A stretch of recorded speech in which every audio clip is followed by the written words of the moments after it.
Hi, and welcome back to the Honey Bothy. I'm Cameron.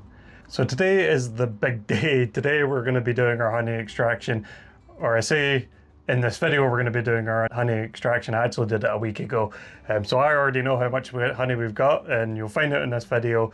Like I said at the beginning of the season, I really wasn't expecting to get any honey this year. So the fact that I've managed to get frames from the girls, and we've managed to get some honey, I'm blown away by it. It's really, really exciting as a new beekeeper to take honey from your first hive, and I'm really pleased with how much we actually managed to get. So stick around and you'll find out in this video.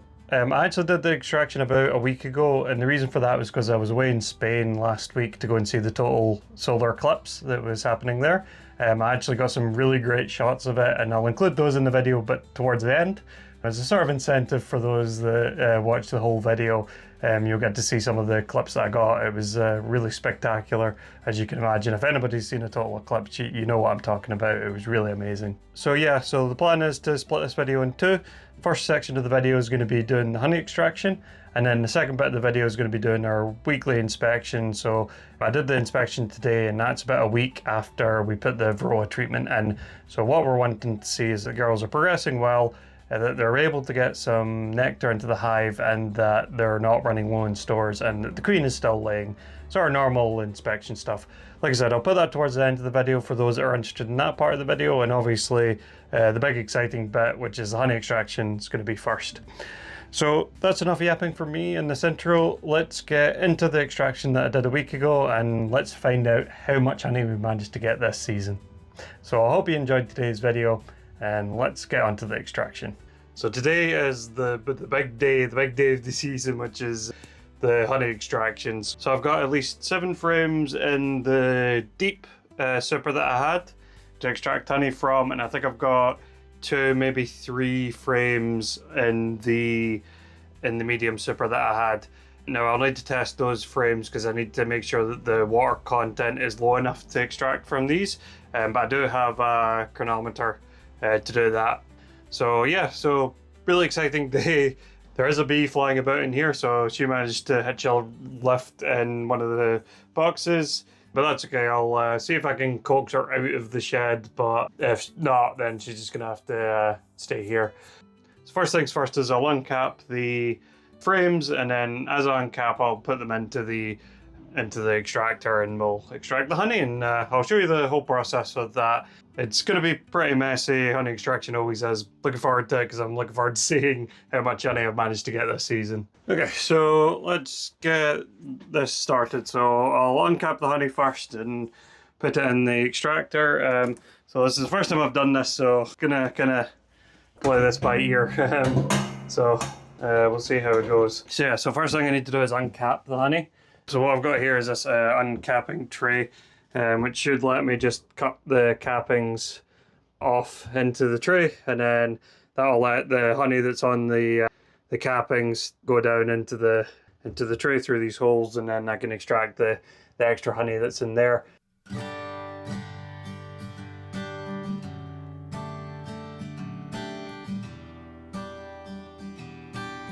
So cutting these cappings lets the honey flow out.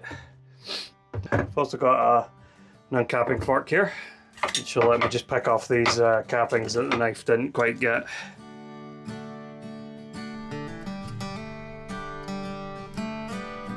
Okay, now I just need to do the other side.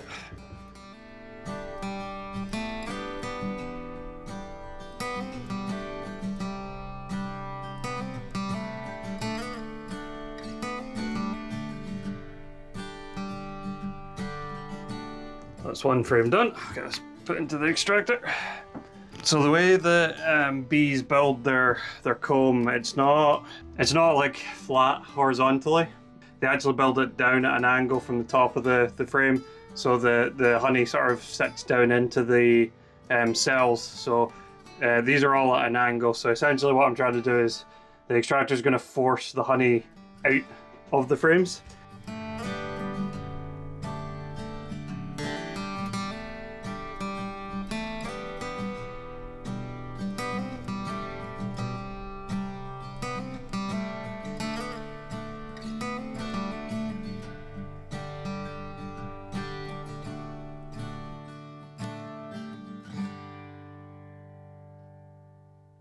Cool, so that's the next frame done. Cool. Let's get this into the extractor. Okay, so that's the frames in the extractor. Basically how this is going to work is it's going to spin the frames up, and then the honey's going to want to shoot out the top of the frame basically. So let's start this. This is the first honey extraction for me. Don't know how well it's going to film, but we'll see. So my understanding is that I need to start really slow with this, because if I go too fast, what will happen is it can damage the frames.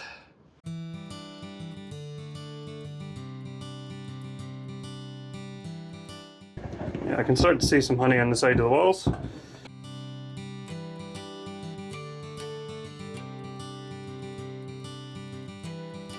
So now that I've started, I'm going to go a little bit faster. I'm not going to go too fast because I don't want to burst the frames, which is what happens if you go too fast. I'm going to have to take this off of the table that I've got on because it's not quite as stable as I was hoping. I can see quite a lot of honey on the walls. Don't think we've fully extracted the frames quite yet. We get it spinning up again. Okay, just starting off nice and slow.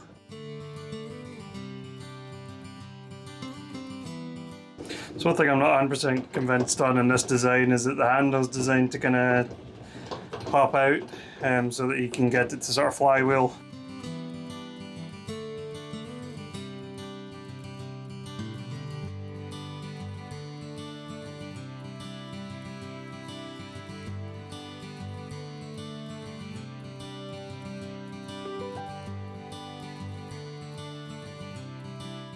There's still quite a lot of honey in this.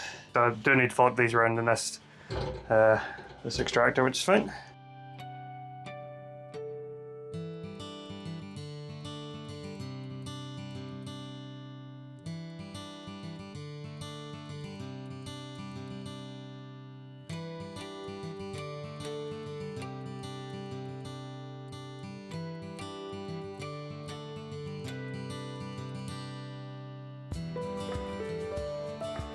I can see quite a lot of honey moving down in this.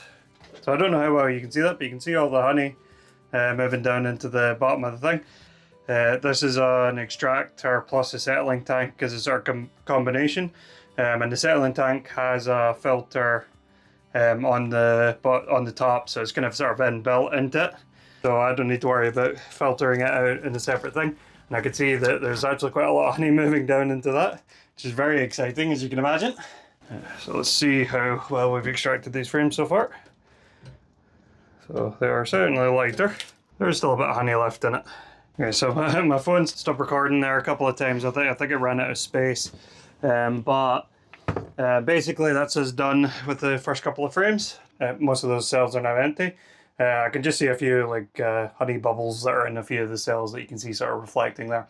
But obviously the process isn't 100% efficient. You're going to leave some honey in the frames, but I'm not going to rag the frames just to get the last little bit of honey out of them. So the next step is to just continue the same thing with the rest of the frames. I can see quite a lot of honey now moving down into the settling tank.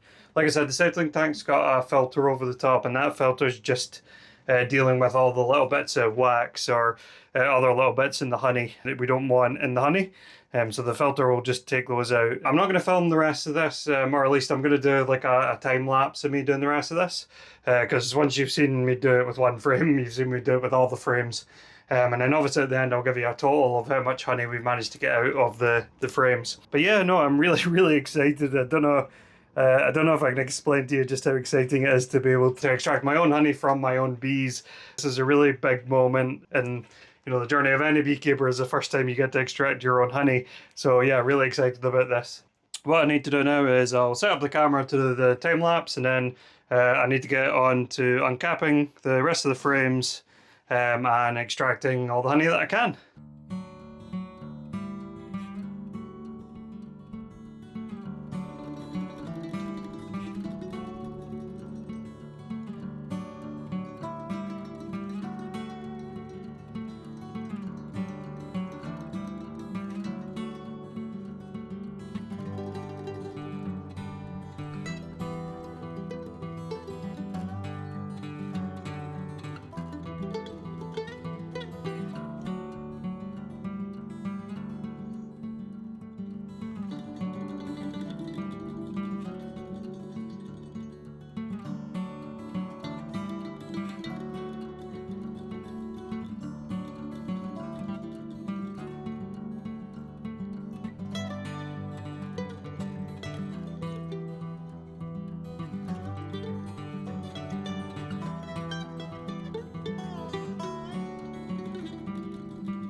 Okay, so that's just done with the deeps. So all those deeps I knew were capped well enough for me to take. So basically I've got one deep left to do, but what I'll need to do is balance it out with a couple of medium frames. So what I need to do in order to take these medium frames is I need to test the water content of the honey that's in these frames.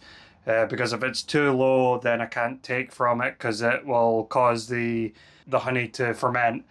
Which is no good, obviously, unless you're trying to make mead, but at the moment we're not. So what I need to do is I need to test the open frames in this medium and any other mediums that I want to take.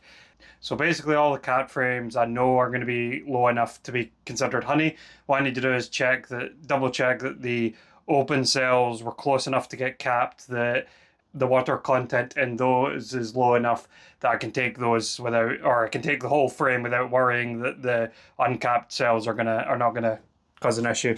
When I bought all my bee equipment, one of the things I got was a refractometer, specifically a honey refractometer.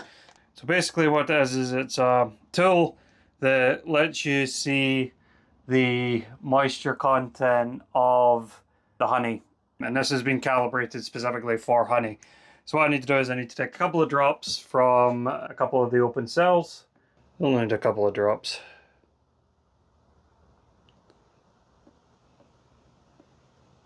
So it should be just enough. So that's me got a few drops of honey on the refractometer. So I think if I should just close this down and it should spread over. That was probably not quite enough. So if I squeeze that down, that should be enough, I believe. So what I need to be is below 20%. And what I'm reading on this is 16. So that's perfect to be considered honey. See if I can get the camera to show you this. As you can see, that line is on 16. So that means that we're below the moisture content required for it to be considered honey. So that means I can take that frame. So I just need to go and wash this off and then I'll test another frame. Okay, so I've just tested a second medium frame there because I need to try and get 2 medium frames in here to balance out the deep that I've got. So I'll show you this because this one came out a little bit lower. It's coming out 18%. Okay, so you can see that. So that's 18% for this one. It's still low enough to be considered honey, which is good. So obviously a little bit higher than the previous one, but I'm going to be putting it into a full batch of honey, so they should sort of even out.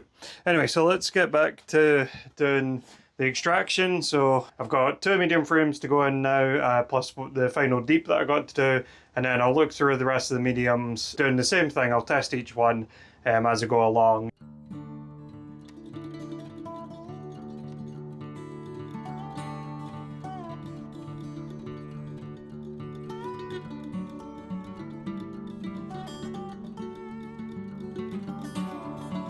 Okay, so that's just done with the extraction. So basically in total I got 7 deep frames and then 4 mediums. My understanding is that a full deep frame should be roughly about 2 kilos, 1.7 on the lower end. And then I had 4 medium frames, although most of the medium frames weren't full. Each of those, maybe I got a kilo out of them. Roughly. In theory, that should mean that I have about 14 plus 4, so maybe 18 kilos. I'm going to round it down, didn't say 15, but certainly there's a good weight in this now. So there's a lot of honey down at the bottom of this. What I'm going to do is I'm going to leave this to settle for a couple of hours before I transfer it over into a bucket. And then when I transfer it over into a bucket, I'll do a final weight to see what the total is, and I'm really excited about it, I'm not going to lie. I haven't really tried any of the honey yet, so I'm going to have a little sneak peek right now off the side wall. So just a little bit of honey off the side of the thing.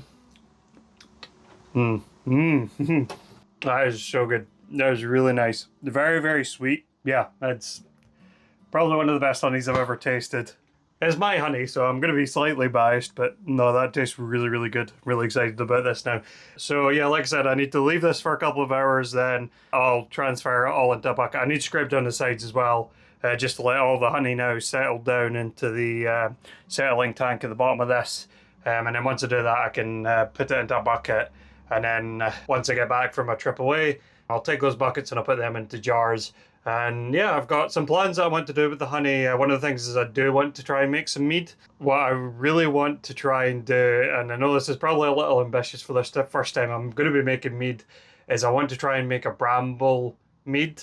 And the reason I want to do that is because I want to take the brambles from around where the hive is, because I know those brambles have been pollinated by my bees. So I'm going to have honey that my bees have produced and brambles that my bees have pollinated into a mead, and I think that'll be really nice. And then the rest of the honey is going to go to friends and family. So unfortunately, I'm not going to have any honey to sell. I know some of my viewers might have been wondering about if I was going to sell any of the honey. I'm not this year. Like I said, I'm going to leave this for a couple of hours. I'll come back. I'm going to go and have my dinner. We're going to come back and we're going to see how much honey we managed to get. Okay, so we're back a couple of hours later. I've let the honey now settle into the bottom tank, so hopefully most of it's passed through the sieve. I'll take the top off once I've got most of the honey out, just to see how much is left in the sieve, make sure that everything's come through. So yeah, let's pull the valve and get the honey flowing into the bucket and see how much we got for this season. My first season as a beekeeper. Really excited, so yeah, let's go. Okay, so I've set this up for the only shot that matters. I put the camera light on, so if the lighting looks a bit weird, that's why. We're ready to pull our first honey. Really excited. It's the first time I've done this in my first beekeeping season, so either absolutely nothing's going to come out or we're going to get a whole bunch of honey. So let's see. Let's open this up. And there it is. Wow. Look at that. That's so cool having your own honey.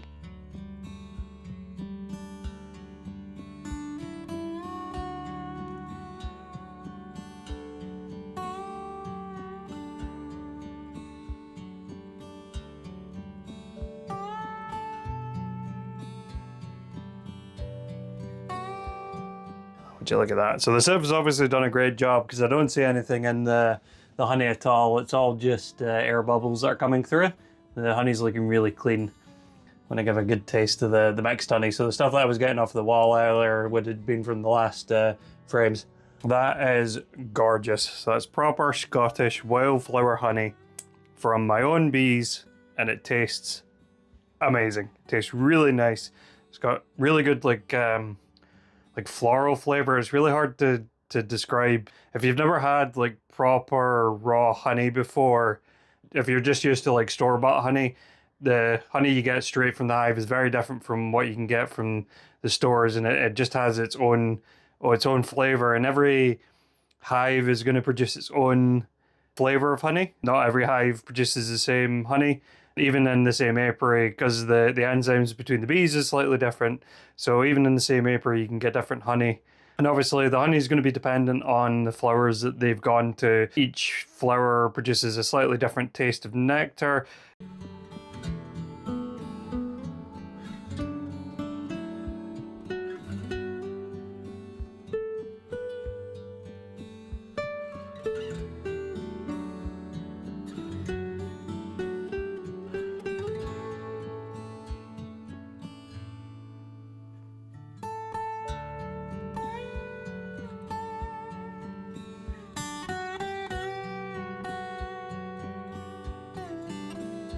It's nice to have the settling tank and the filter as one.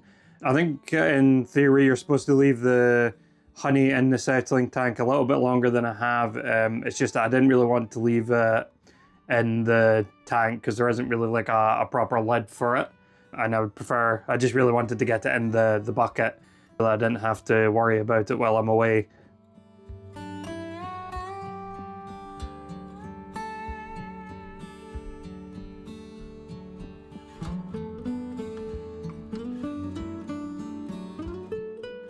Yeah, if that was one complaint I had to have with the extractor system that I've got, is that it's not very easy to get the extractor off of the settling tank. So what I'm doing is I'm just taking off the wax that's on top of this to help the rest of the honey settle down through. And I just kind of wanted to see how much honey was left on top of this. But I'm just putting this in the tray, the capping tray, so you can see all the cappings there.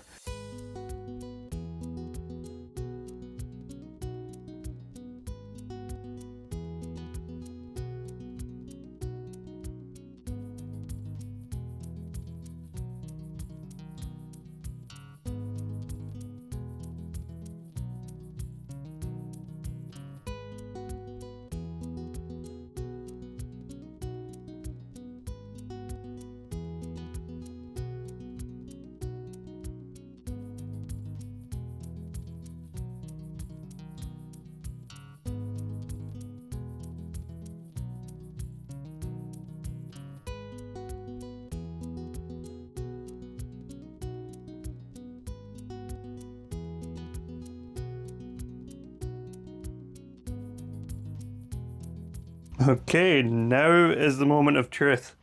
How much honey did we get from our first year as a beekeeper? And for those of you that have jumped to this timestamp in order to see how much honey I've got, welcome to the video. But yeah, let's weigh this and see how much honey a first year beekeeper can get from a single hive.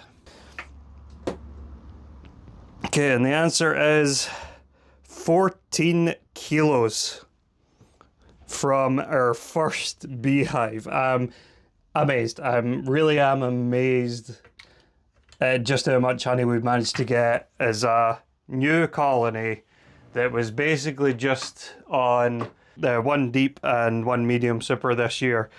To get 14 kilos out of it, I think is really impressive. The girls have done really well, and yeah, no, I'm really pleased. And obviously all the management stuff that we've done in order to give the girls the best chance to make this honey, you know, this is the point that we've been waiting for all year. Now we have it in our hands, 14 kilos of it. So yeah, no, I'm really pleased. This is a huge moment for me as a beekeeper, coming into my first year with a hive. In the early videos I said I wasn't expecting any honey this year. It wasn't my focus. My focus was to build up the colony, make sure that the girls were strong so that I can get them through the first winter that I've had them.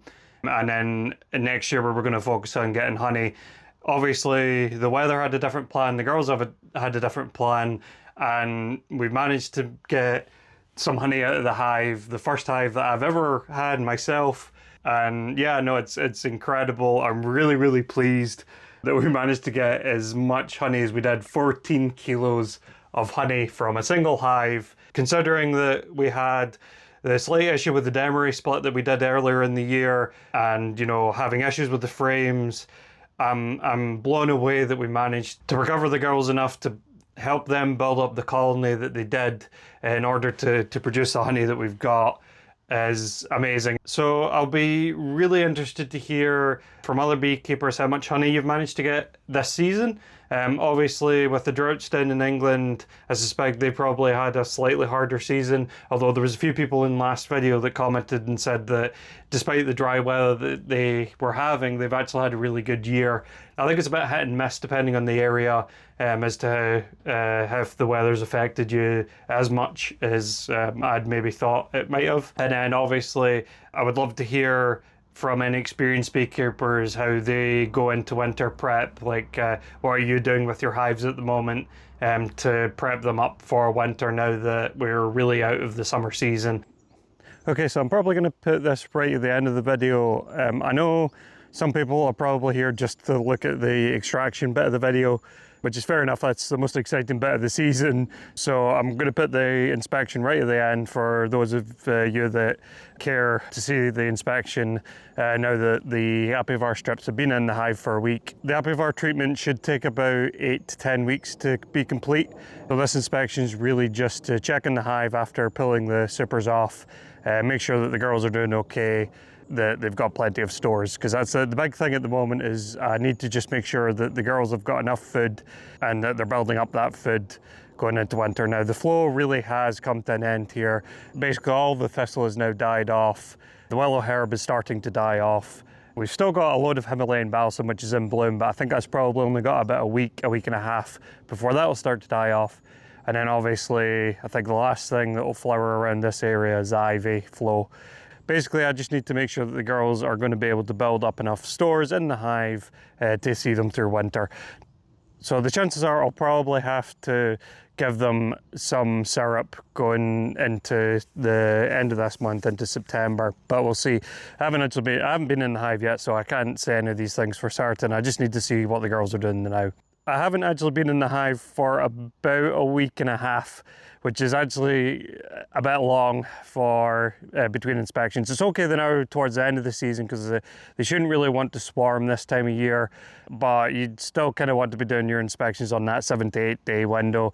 I think we're looking at 9 or 10 days since I did the last inspection.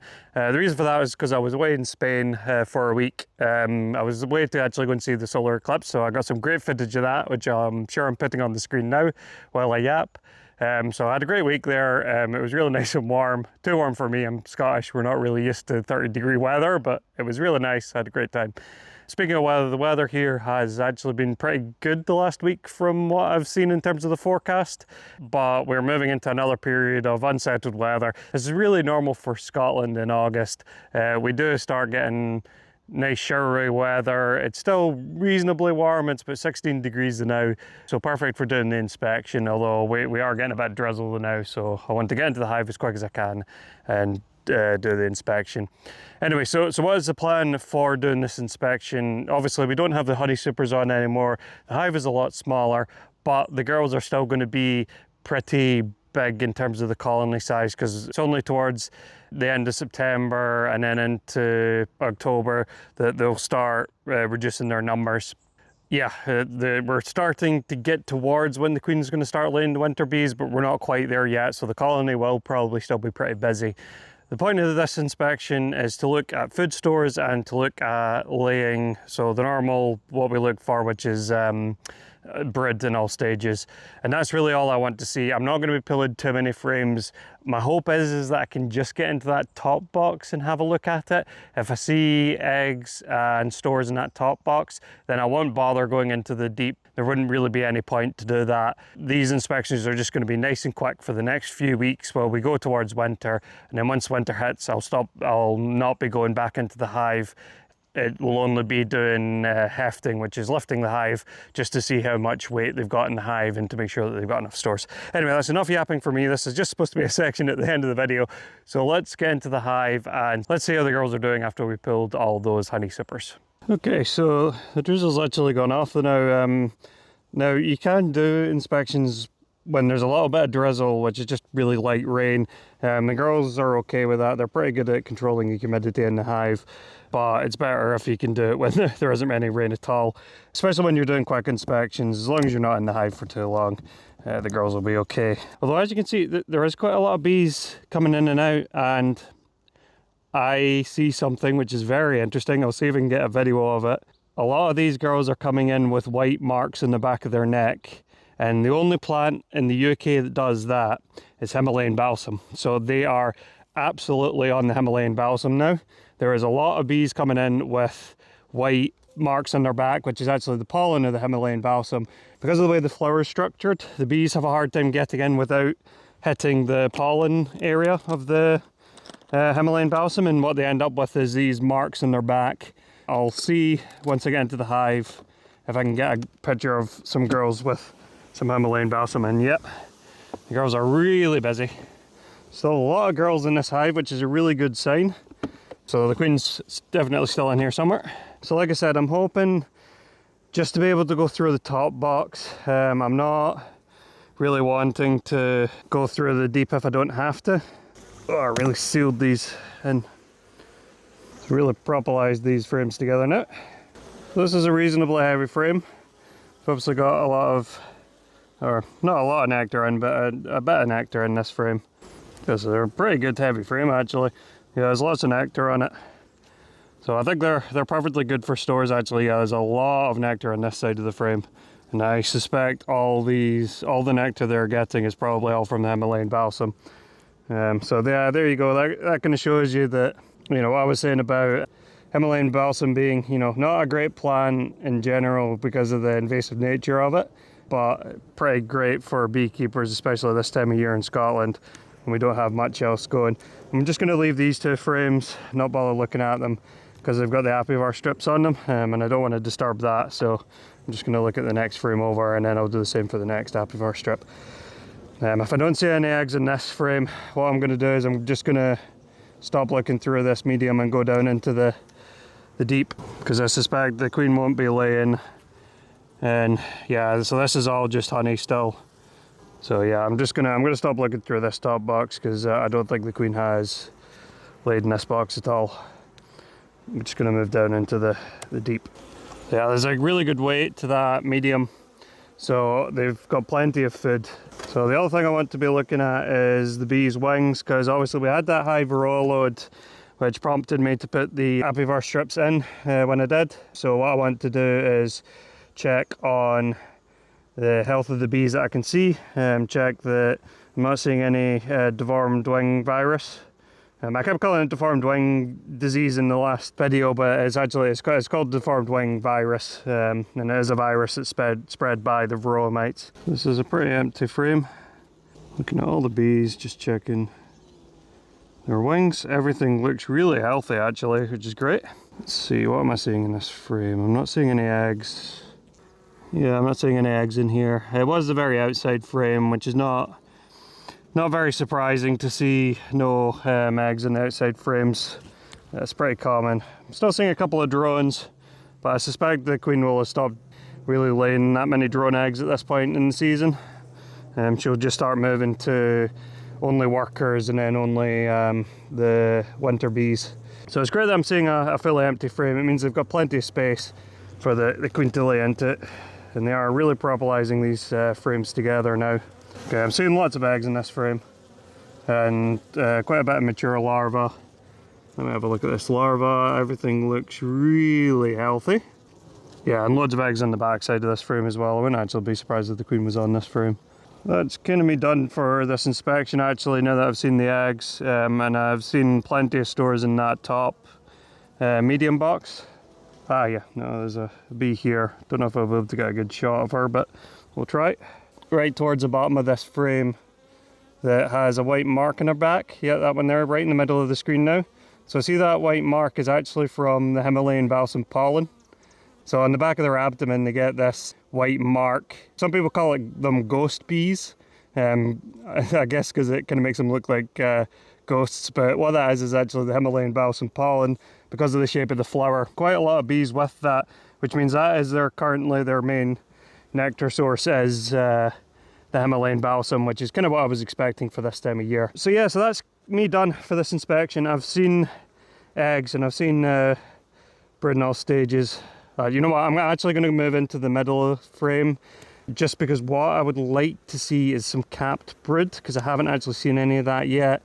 Now the reason I want to see capped brood is it will give me an indication of any of the more serious diseases, because the thing with uncapped cells, you can see some indications of some of the certain diseases. The big ones are, you know, European foulbrood and American foulbrood, but they're more obvious in capped cells just because of the way that affects the capping of the cell. So what I want to do is I just want to have a look at this middle frame in here and hope that it's fully capped cells. If it's not, then I'll just stop. But if anything, this is the most likely to have some capped cells on it. Yeah, so this is fully capped frames. So what I'm going to do is I'm going to have a quick look out for the queen, see if I can see her. I don't think she'll be on this frame because the outside frames looked like they were getting laid up. It's not to say that she isn't traversing through at the moment, so I'll just keep a very close eye on her. What I want to do is I want to shake off this frame so that I can look at the capped cells. And yeah, I'm still seeing quite a lot of bees with the white marking on their back, so yeah, they're definitely on that Himalayan balsam. So all of these frames look great. I can actually see a Varroa mite on the frame just walking over one of the cells. That's fine. I've only just started the treatment, so seeing Varroa on the cells at this point is not too surprising considering the load that we had. The real indicator that is causing the bees a problem is deformed wing virus. And I'm not seeing any of the bees, even the youngest bees, with any indication that they've got a problem with their wings. And the colony's still looking really strong. Now, the Varroa load's going to be high for quite a while just because it'll take some time for the Apivar strips to take effect. But what I'm really looking at is all these capped cells that you can see there. I'm just looking to make sure that they're not sunken in any way. And all the larvae that I can see. Well, that's a really good, sorry, I just got distracted by that. So that's another bee with the marking of the Himalayan balsam there. Anyway, yeah, so what I'm looking for is that all the capped cells look, you know, that biscuit coloration. Obviously this frame's quite dark, so the cells will look a little bit darker. But, you know, I'm looking that they aren't sunken, because that's an indication that they have one of the more serious diseases like European foul brood or American foul brood, which is the real big one that we're looking out for. And definitely I saw some Varroa on the cells. I don't know if you saw that, one of the Varroa in those cells. But so anyway, that's all I really wanted to look out for today. Just checking that there isn't any indications of disease and that the girls are doing okay even with the high Varroa load that we know is in the hive. So like I said, the Apivar strips need to stay in for 8 to 10 weeks, so we've still got quite a lot of time for the Apivar strips to do their magic and to start killing off the Varroa that we've got in the hive. And like I said, that'll take, you know, that'll take time. So I'm not necessarily surprised about seeing the Varroa in the hive right now. But yeah, no, everybody's looking real healthy in the hive at the moment. I don't really have any concerns, and they've obviously got plenty of space, loads and loads of empty cells, certainly in this frame anyway. And obviously the queen's finding space to lay, and they're bringing in lots of Himalayan balsam nectar at the moment, I suspect, considering the weight of that medium box that I've got. Yeah, that box has got a decent weight to it. I don't know how much, but it is decently weighty. And like I said, they've probably got about another week and a half of the Himalayan balsam to go. The other thing I'm looking for this time of the year is obviously that there isn't any indication that they're getting robbed out. Now this is a really strong colony at the moment. You can see the number of bees in this box, and because I've reduced the boxes as well, there's an awful lot of bees in the hive and close to the entrance. So the chances of anyone trying to rob them out are actually quite low. Now that's not to say it's zero, because obviously this time of year the wasps are looking for sources of nectar, and any other honeybee colonies that are in the area will be looking for sources of nectar, and they will go after other honeybees. Like a strong colony will go out and rob smaller colonies just to try and get more nectar.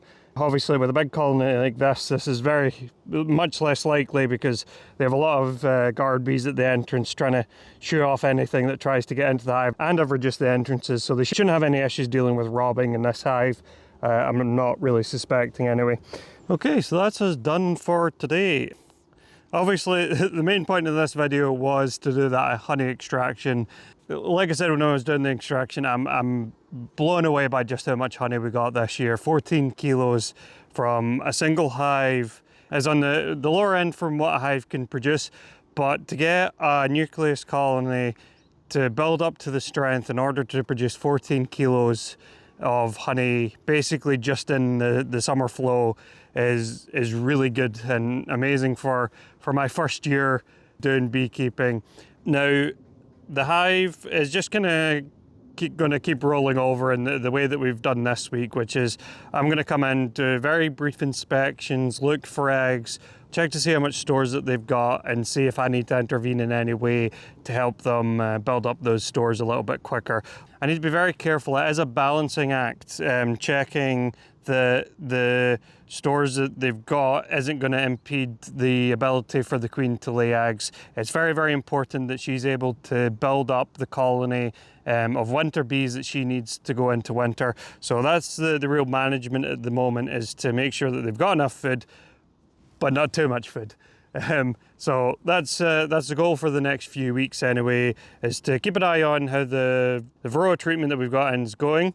Hopefully that'll knock down those Varroa mites. I did still see a couple today, but it's not really surprising. I've only had the Varroa strips in for a week, and obviously all those bees that were capped when I put the Varroa strips in are going to have Varroa mites on them. They're not going to have been through the treatment yet, which is why we leave it in for 8 to 10 weeks, is to make sure that all the newly capped brood is the things that are getting the treatment, and then over time the Varroa numbers will reduce in the hive. Just need to keep an eye on it, check how the girls are going.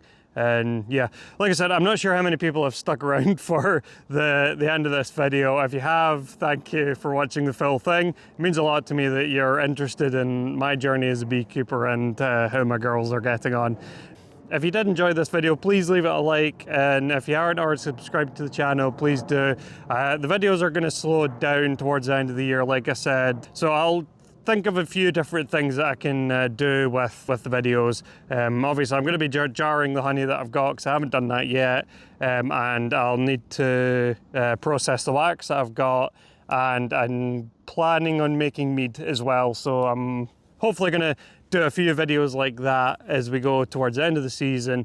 And I'm going to probably keep doing the same thing that I'm doing now, which is to do the inspections towards the end of the video and do the other slightly more interesting things at the beginning of the video, and then that'll be how I break them up. I was thinking about splitting the videos, maybe doing something interesting video and then the inspection videos. I just don't think that's really worth doing. What I'll do is I'll just keep them all as one video and then just split them up as the interesting thing at the beginning and then the inspections towards the end. So yeah, so no, really happy with the girls' progress in the week that I was away. I'm not seeing any issues. I'm not seeing any deformed wing virus. I'm not seeing any signs of any of the foul broods, which is one of the big diseases that everybody's worried about. And obviously they're taking full advantage of the Himalayan balsam. Yeah, so I hope you've enjoyed today's video. I don't think there's anything else I want to say, and I hope you have a great week.